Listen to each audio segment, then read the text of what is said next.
Þú ert að horfa á Suðurnesja Magasín en komið þið með okkur út á Reykjanes og við ætlum að sýna ykkur glæsilega náttúruperlu.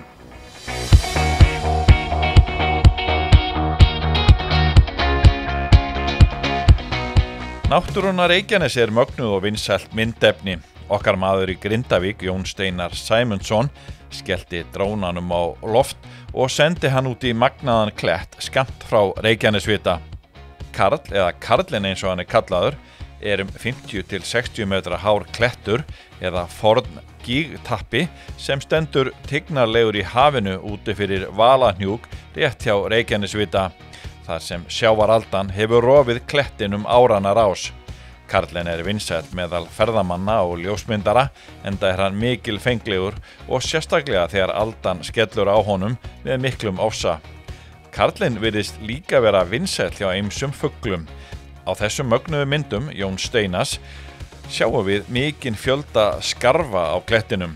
Umhverfið á Reykjanesi er svakalegt eins og sjá má á þessum myndum, sannkallað sjónarspil og margir segja falin perla þegar kemur að ferðamannastöðum á Íslandi.